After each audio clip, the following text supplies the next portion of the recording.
White Lilies and Pink Carnations by Jean Hume. Episode 2.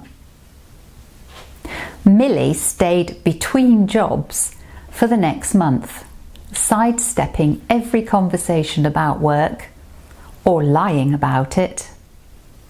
As they became closer and closer, she knew it wouldn't be long before he would expect to be invited to meet her parents, to be invited into her home, into her two-bedroomed council house home on the other side of town.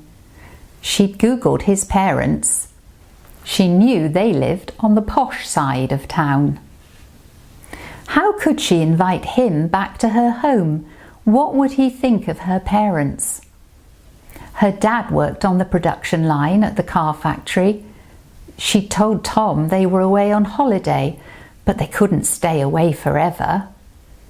She always got him to drop her off outside her friend's house and told him she was staying with them while her parents were away. One Saturday, he picked her up from outside Marks and Sparks. He hadn't yet twigged she always had some excuse ready, meaning she had to be picked up in town. As they drove off, he said, "I've just got to pop back home to give Dad a file he needs to look at before tomorrow morning. It won't take a minute." When they pulled into the drive, Millie couldn't believe her eyes. It was the most beautiful house she had ever seen. He parked the car and said, "Come in and meet the folks. It won't take long." "No, I'm fine. I'll stay in the car and wait. They'll be busy." "Don't be daft," he said. "They'd give me hell if they knew I'd left you outside in the car and hadn't taken you in to meet them. Come on." So she got out and reluctantly followed him up the steps. He opened the door and ushered her inside. Her heels sank into thick pile carpet. She followed him across the hall, through some double doors, and as she walked into the room, his parents rose up, smiling to greet her. "Hello, Millie. We're very pleased to meet you at last. We've heard so much about you," said his father. Millie reached out to shake hands, but they laughed and kissed her on both cheeks. "We're not staying, Mum. Just needed to give Dad this file for his meeting tomorrow morning. We're off now." "Okay, darling," said his mother. "Don't let him rush you off next time, Millie." "I won't," said Millie, backing towards the door. "Let me out of here," she thought as she clasped the door handle between sweaty fingers. After that evening, Millie knew that things couldn't go on the way they were. She really liked him and knew that he had feelings for her. But she dug herself in so deeply now and told so many lies that he would never forgive her. So, totally ashamed of herself, she sent him a text telling him it was all over, telling him she had met someone else. The next few weeks were dreadful. All she could think about was Tom. Her friends were all worried about her, and she hadn't been able to tell her parents about him at all.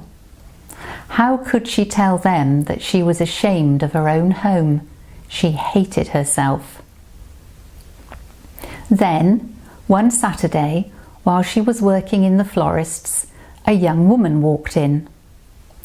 Millie had never seen her before, but she thought she reminded her of someone. "I would like to order a bouquet of flowers, please," said the young lady. "White lilies and pink carnations?" "Yes, certainly. When would you like them for?" "As soon as possible, please. I'm ordering for a friend of mine, and they've already written a card if you could attach it, please." The young woman paid and left the shop. "What is it, Millie? What does she want?" called Mrs. Wilmot. "Lilies and carnations, Mrs. Wilmot, ASAP. And she's left a card here to go on them," Millie shouted back. Within the next hour, Mrs. Wilmot had made up the most beautiful bouquet.